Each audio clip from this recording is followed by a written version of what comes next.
என்ன குறைபாடுனா அனைத்தும் குறைபாடு, எல்லா துறைகளிலுமே குறைபாடு தான் இருக்கு. குறைபாடு இல்லாத துறை என்ன இருக்கு சொல்லுங்க பார்ப்போம். இன்னைக்கு மக்கள் குடியிருக்கு அலைஞ்சிட்டு இருக்காங்க. பல்வேறு இடங்களில் ஊடகத்திலையும் பத்திரிகையிலும் பார்க்குறேன். அங்கே சாலை மறியல், தண்ணீர் கிடைக்காம சாலை மறியல் போராட்டம் நடைபெற்று. அதோட அந்த ஆட்சி பொறுப்பேற்ற பிறகு இன்றைக்கு பல துறையில் இருக்கின்ற அலுவலர் போராட்டத்துக்கு வந்து நடுவில் போராட்டம், போக்குவரத்து ஊழியர் போராட்டம், அரசு ஊழியர் போராட்டம், விவசாய போராட்டம். யாருக்குமே இந்த ஆட்சியால் நன்மை கிடைக்கலையே. மக்கள் தானே பாதிக்கப்படுறாங்க. இந்த ஆட்சியில மக்கள் எதிர்பார்த்தாங்க ஒரு மாற்றம் வரணும். ஆனா அதுக்கு மாறாக கடுமையா மக்கள் வேதனையும் துன்பத்தையும் தான் அனுபவிச்சு வருவாங்க. அதுதான் இப்ப பாக்குற காட்சி. தமிழ்நாடு ஒரு போதைப் பொருள் நிறைந்த மாநிலமா ஆயிடுது. போதைப் பொருள் தடுப்புல அரசு தோல்வி விட்டுறது.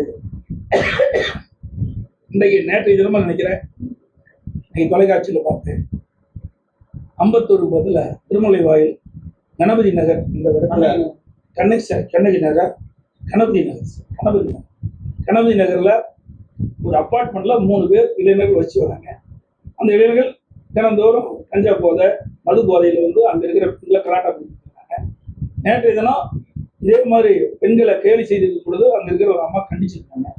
உடனே அந்த 3 இளைஞர்களும் தங்களுடைய அறைக்கு சென்று அங்க பட்டாக்கத்தி எடுத்து வந்து அந்த எந்த பெண்கள் வந்து கண்டிச்சாங்களோ அவர்களை போய் தாக்கியிருக்காங்க. அவளை தடுக்க வந்தவர்களும் தாக்கப்பட்டது. அது மாதிரி 12 பேர்கள் இந்த தாக்குதலில் காயமுற்று மருத்துவ சிகிச்சை பண்ணாங்க. இப்படித்தான் தமிழ்நாடு முழுவதும் இந்த கஞ்சா போதை ஆசாமிகள் செய்கின்ற அட்டூழியம், ரவுடித்தனம் அதிகமாகிடுச்சு. நாளுக்கு நாள் அதிகரிச்சுட்டே இருக்கு. எங்க பார்த்தாலும் கொலை, கொள்ளை, திருட்டு, பாலியல் வன்கொடுமை இந்த பூரா கஞ்சா போதையில தான் நடத்தாங்க. இதை தொடர்ந்து இந்த அரசுடைய கவனத்துக்கு கொண்டு வந்துருக்காங்க.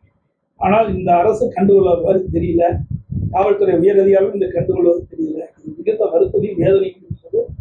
ஒரு நாடு பின்னோக்கி போனீங்க, தமிழ்நாடு பின்னோக்கி சென்று கொண்டிருக்கிறது. இன்னைக்கு அனைத்து இந்திய அண்ணா திராவிட முன்னேற்ற கழகத்துக்கும் சட்டத்தின் ஆட்சி நடக்கும். எங்கே தவறு நடந்தாலும் உடனுக்குடன் நடவடிக்கை எடுத்து அதை தடுத்து நிறுத்தப்படும். போதைப்பொருள் விற்பனை கட்டுப்படுத்தப்படும். இன்றைக்கு வெளிமாநிலத்தில் சர்வசாதாரணமாக தமிழகத்துக்கு கொண்டு வந்து போதைப்பொருள் விற்பனை செய்யறாங்க.